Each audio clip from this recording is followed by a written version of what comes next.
ഹേ friends, അങ്ങനെ പത്മനാഭസ്വാമിയെ കണ്ടിട്ട് ഞങ്ങൾ നേരെ പോയത് പൂവാർ ബോട്ടിങ്ങിലേക്കാണ്. ഈ ഓട്ടോ ചേട്ടൻ കേട്ടോ ഞങ്ങൾ അവിടെ കൊണ്ടുപോയത്. ഈ പ്ലാൻ ഞങ്ങളുടെ ബക്കറ്റ് ലിസ്റ്റിൽ ഉണ്ടായിരുന്നില്ല കേട്ടോ. 4500 ആയിരുന്നു 2 മണിക്കൂറേക്ക് അവർ ചാർജ് ചെയ്തത്. പക്ഷെ എന്തായാലും നല്ല അടിപൊളി യാത്രയായിരുന്നു കേട്ടോ അത്. ഒതുളങ്ങത്തുരത്തിൽ കൂടിയായിരുന്നു ഈ ഒരു യാത്ര.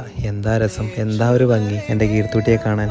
കീർത്തുട്ടിയല്ല, ഈ തടാകവും ഈ പ്രകൃതി ഭംഗിയൊക്കെ കാണാൻ ഞാനിടയ്ക്ക് കാര്യത്തിൽ നിന്ന് തെന്നി മാറുന്നു. അങ്ങനെ പോകുന്ന വഴിക്ക് അവിടെ ഇളനീർ വിളിക്കുന്നുണ്ടായിരുന്നു കേട്ടോ. എല്ലാ ബോട്ടിലുള്ളവരും അവിടെ നിർത്തി ഇളനീർക്കൊക്കെ കുടിച്ചിട്ടാണ് യാത്ര. തിരുവനന്തപുരത്തുള്ള കുറച്ച് ടെമ്പിളിൽ മാത്രം പോകാമെന്നാണ് ഞാൻ കീർത്തുട്ടിയോട് പറഞ്ഞത്. പക്ഷേ ഈ യാത്ര കീർത്തുട്ടി കൊടുക്കത്തെ എക്സ്പീരിയൻസ് ആയിരുന്നു കൊടുത്തത്. അങ്ങനെ ഈ തടാകത്തിലൂടെ പ്രകൃതി ഭംഗിയൊക്കെ കണ്ട് ഞങ്ങൾ എത്തുന്നത് ഒരു അടിപൊളി ബീച്ചിലേക്കാണ്. അതെ, തടാകവും ബീച്ചും ഒരുമിച്ച് കാണാൻ പറ്റുന്ന ഒരു സ്ഥലം. ബീച്ചിന്റെ സൈഡുകളായി ഇതുപോലെ ഒരുപാട് ഷോപ്പും അവിടെ കഴിക്കാനായി ഒരുപാട് ഐറ്റങ്ങൾ ഉണ്ടായിരുന്നു. അതൊക്കെ കഴിച്ച് ഞങ്ങൾ നേരെ ബീച്ചിലോട്ട് പോയി. പൂവാർ ഗോൾഡൻ ബീച്ച് എന്നാണ് ഈ ബീച്ചിന്റെ പേര്. പറഞ്ഞതുപോലെ തന്നെ ഈ ബീച്ചിന് വല്ലാത്തൊരു തിളക്കം ഉണ്ടായിരുന്നു. അപ്പൊ ഈ ഒരു യാത്ര അമ്മക്കുട്ടിക്കും കീർത്തുട്ടിക്കും വല്ലാത്തൊരു ഫീലാണ് കൊടുത്തത്. അപ്പൊ അടുത്ത വീഡിയോയിൽ കാണാം. Bye friends.